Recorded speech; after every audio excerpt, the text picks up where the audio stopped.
Cognitive whiplash is why you're burnt out. I didn't know there's a name for this. I thought about this years ago. There's like people, especially in corporate jobs, they keep changing the goalpost. There's a new manufactured emergency because someone didn't plan. And you can't really change anything because you're so low on the totem pole. You really can only get the next job. And they kind of know that. It's either you do what they're saying or you're out or you're on your way out. You can stand up for yourself to some degree. I remember one time the CEO of my current company, I had to like learn a new system on the fly. There was like an implementation happening one what of the next year, and this is like October, and I'm supposed to just magically learn the new system and implement at the same time. And I brought it up in an email of like, so what am I supposed to do here? This isn't my strong suit. And they're like, well, it's time to learn, essentially, is what the CEO said. So it's basically like shut up and do the work. And so then I kind of said, okay, but if I get bottlenecks, I don't know what I'm doing. It would be good to have someone that knows the system so I don't spin my wheels. And she's like, oh, we have someone coming back from LOA in a couple months or something. And luckily they came back and I was able to lean on them a little bit. But if they hadn't come back, I think I would have had to quit. Or, you can't get your name slandered in corporate too, where it's like you're connected to all these people, especially in line of work I'm in, consulting. So, and I find most corporate jobs it's like that. You don't want the bad reputation because of a failed project. So I find often you just have to leave if it gets that bad. One of our friends used to say that she used to stay at jobs until management got too crazy. Because yeah, there's a certain point where it's like your mental health and your reputation. If you see a project failing and they're not willing to help you, then you quit. And then often I usually quit with no job lined up because usually they'll try to walk you back and keep you on for the state of the project. And then I'll use that time to get a new job. Like, what can we do to keep you? Okay, fix this stuff on this project. Knowing my head's on the chopping block, they're only going to keep me for the moment. When I was in physical jobs too, when I was a busboy, stuff like that, there was cognitive whiplash. I remember it was like they'd only gave me one apron and one shirt. And then I came in the next day, they had me close and then open. And they're like, why is it dirty? I tried my best to clean it up with like a rag. And I told them, like, I can't keep running like a whole load of laundry when I get home at 1 a.m. and my next shift starts at 7 a.m. I'm going to bed. So you need to at least give me one pair of each one so I can so I don't have to do it that night. So I have an opportunity to like do my clothes. And they did do my laundry, stuff like that. It's just really stupid stuff. And the cognitive whiplash of like dealing with people that are intent on misunderstanding or intent their salary is dependent on not understanding you. They don't really care. They want what they want. And they're just hoping people are too weak to vote with their feet. So the cognitive whiplash, especially in office jobs, is what drives people crazy. Still remember another boss. She had this giant project on her desk, and she's like, "You see that project? They told me I worked on it for months, and then like we're going in a different direction." She's like wasted all her time.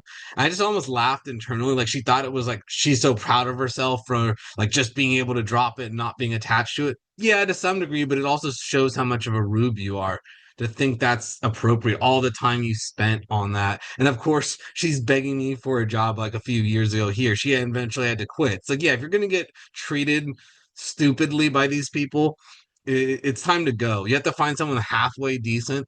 And I think that's the problem with a lot of us office workers. You end up trapped in dealing with crazy people.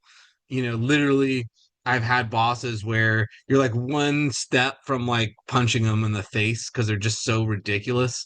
So I've kind of learned, that's why people get passive aggressive in the office because you can't directly call them an idiot. So you start setting them up with gotcha moments with people. I find even when I've been training people, I start doing gotcha moments because they're playing feigning incompetence, and you just have to play that. And think with cognitive whiplash, you have to manage up in life and in corporate. I feel like you have to say, oh, you want X done, but I have Y and Z. Do you want me to drop Y and Z and work on X? And you have to do it the moment the new task comes in. It's called managing up. And managers hate it, but they have to respect it because you're basically in writing. I like to do this via IM or email, so it can't they can't deny what's going on. If they don't respond, like since I haven't seen a response, I'm gonna if it keeps going, I'll just say I'm gonna continue working on X until otherwise told. So you can kind of show they can't accuse you of going in the wrong direction and not talking to them. But the manufactured emergencies is because they can get away with playing this game on you. The cognitive whiplash, really, it's like a last minute change of priorities. It's schizophrenic in my mind when it's like you can't these corporations can't decide what they're supposed to work on. And I get it. You're in a changing dynamic business environment. Sometimes you do have to drop things, but the problem is they don't explain what's happening. And then more importantly, there's not a thought about your personal life. It's my brother's dealt with this with construction. They wanted him working 7 days a week, and he confronted them about it. And he was like, "Hey, I don't have a wife like you guys. It's just me. I have to do all my own shopping. I have to do all my own cooking. I have to do all my own laundry. I have to do all my own errands. I don't have a second person to help because most people are a family unit. Two people can kind of work together, and one person can help the other. Not everything is on you, right? Including the rent. Not everything's on you. And he had to agree to 6 days a week for nearly a year. But they kind of laughed a little because they knew he was right. It's like these other guys can get away with working 7 days a week because you have someone else managing it. And that's kind of the joke. They'll see how far they'll get you. And of course, here's the funniest part. After nearly a year of that, then they laid him off from that job site. He had to get another job site. They'll beat you like a rented mule. They're just seeing how far they can take it. And same in the corporate world. They'll do the same thing. Oh, we need overtime because this project is so critical. And it's like a lack of planning on your side doesn't mean it's emergency for me. You can't really say that to them. Um, and if you're salaried, you're really in trouble when I was a salaried worker because you don't get to stand up necessarily. Kind of like an unspoken 50 hours a week is kind of standard. And so they really don't want to hear you complaining unless you're about 60 hours a week, and then people will start complaining. And I think there's science on it. If you work more than 55 hours a week, diminishing returns come in. And I've been there. I've worked the 60, 70-hour weeks. I do see that. It's like uh, after 55 hours you do drop off, and I really think it's more like 50. I think corporate life they don't care. The C-level types don't care until you threaten to quit, and that's what just like my brother did that. You're kind of threatening to quit. You're saying if you don't like it, fire me. You get 0 days instead of 6 days a week. And the same at my job. I kind of stood my base and said the same thing. I'm not doing these crazy hours just because people people aren't doing their job. And it's funny, ever since I got on everyone's bad side, since I was on like essentially termination, now the higher ups like me in a weird way. I think they respect you when you're willing. They're kind of seeing you care enough to argue with them. It's like being in a relationship. If you don't care and you're checked out, you don't even argue with them. You just nod your head and you let the business fail. So when they see that you're just willing to quit because you're so frustrated with them, it's kind of they realize they're part of the problem. They're the toxic one. So now all of a sudden I get meetings with the higher ups. I'm getting insider information. They're trying to keep me around. They're explaining why things are going the certain way that they're going. Because even they kind of understands too much cognitive whiplash. And I think it's about boundary setting with the cognitive whiplash. If you're an hourly worker, it's easier to set this boundary. You show up, you go home, you don't do the overtime.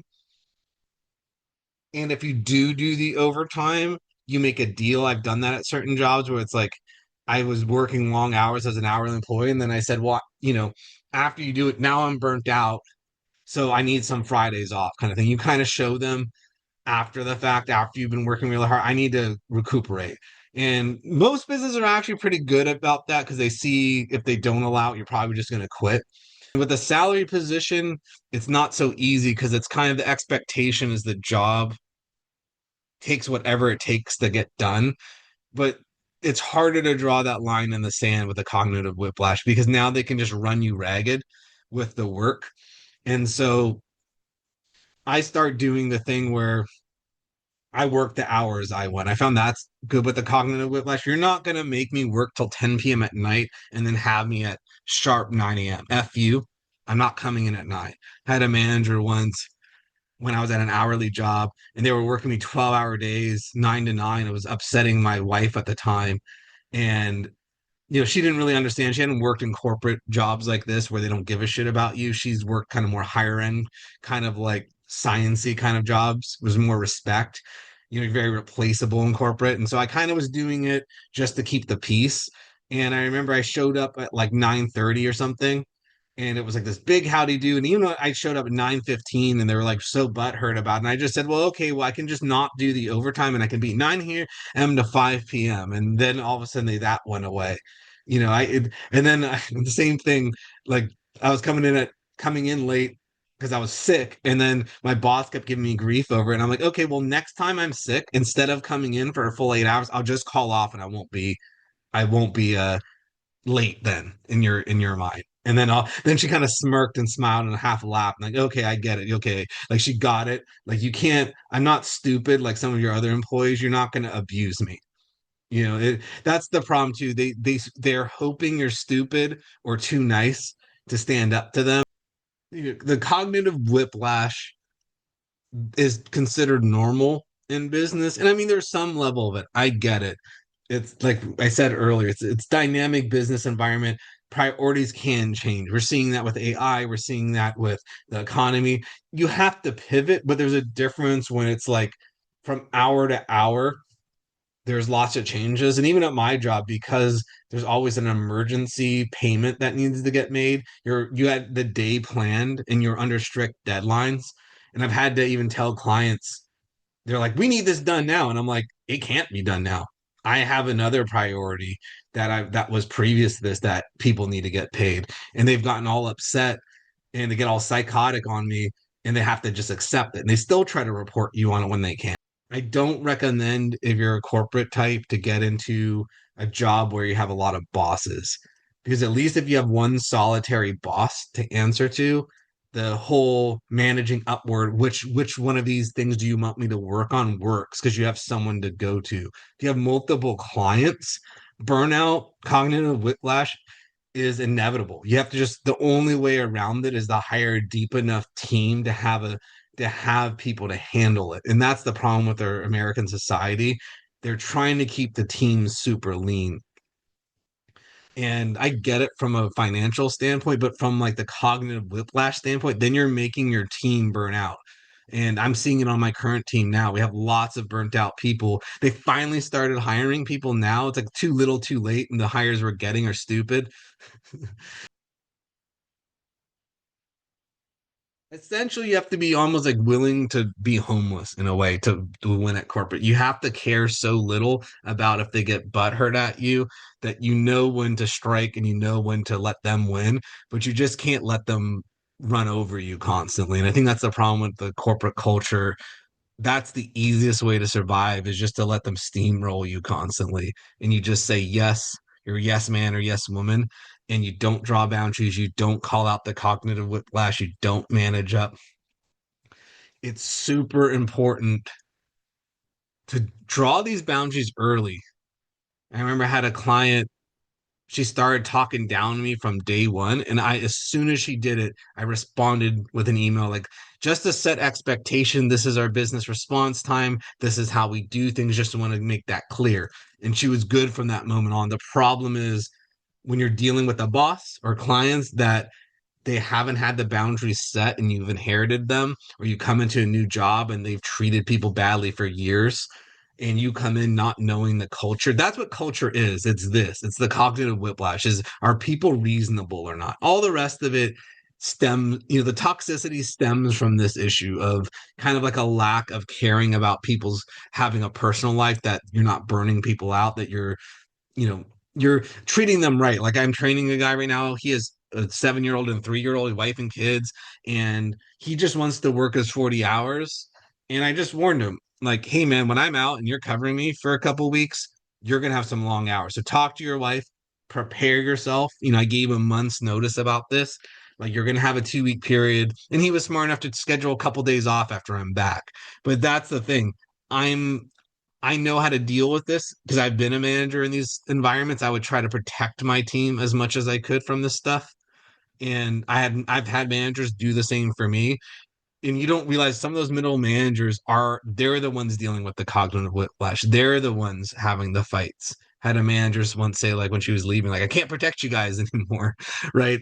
And that's the thing, because I care about that. Even though my life got kind of destroyed in a lot of ways from these corporate environments, I didn't know what I know now, starting out, obviously. So you can get your life destroyed, your wife, your kids, friends and other family, just your health. You see people get health problems, are blowing up like a balloon physically. They're getting fat, they're getting diabetes, they're having heart attacks. You're allowing this prison that you work in, is essentially work release program, to dominate you. You kind of have to be willing to die in proverbial sense. You have to be willing to walk away from it all and being unemployed. And they're not used to that. They really aren't. When they see someone that doesn't care, that you're willing to walk from the job. They're used to people needing another job lined up because that's the rational, smart thing to do. But you kind of have to be a little crazy. You have to be a little bit of a crazy man, woman, to like show them that you're capable of like leaving today with no notice, basically. Is that's what they're always afraid of. They can get 2 weeks out of you, they can usually hold down the fort. It's that they're afraid of someone walking off. And I've seen that at some jobs where I was at a bus boy. I remember one guy didn't even finish his shift. He like walked off mid-shift to cause maximum damage. It's like the revenge quitting, as they're saying. That's what all these corporate environments hate. And if you've noticed, if you've given notice in corporate environments, they always try to weasel out more than 2 weeks because they're trying to like hope that you care about the reference enough. And I've been guilty of giving more than that early in my career, especially because I didn't want something negative being said about me. And maybe if it doesn't work out the new job, but I've regretted it every time. They beat you like a rented mule. I'd rather just give 2 weeks and it's like a relationship when you're done. Just break up and be done with it. If they want me back, they can pay me as like a 1099, so they can't order me around. I can do the work on my schedule. I can just stop working. It's not the same uh, level of control, because when you're an employee and they're paying your benefits and your employee designation, it's a little bit different. You change the relationship when you go 1099.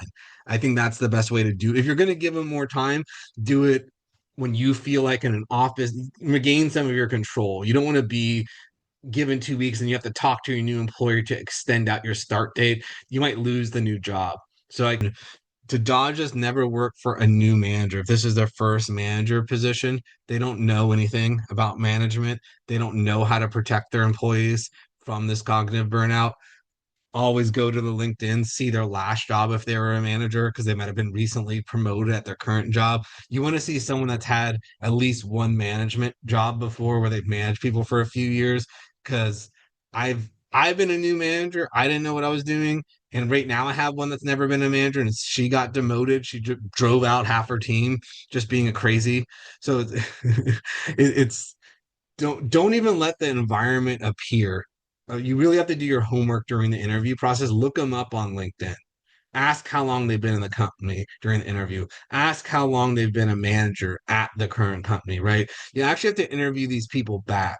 I won't even take a job unless I get to interview with the person that's my direct manager for this reason. You need a chance to talk to this person in person. You need to know the name, first and last name of the person that's going to be managing you, so you can do some research on them. You can't go into these jobs cold. I've done that before and it's turned out okay sometimes, and the other times it's been like the worst thing I've ever done. It's like boxing in the corporate world. Protect yourself at all times. And I started looking over my life where I was the problem by allowing stupid situations to even arise. Don't even allow the conditions for these situations to arise. You have to protect yourself. I'm more picky. It's like dating too. In the job market, dating market, you have to vet people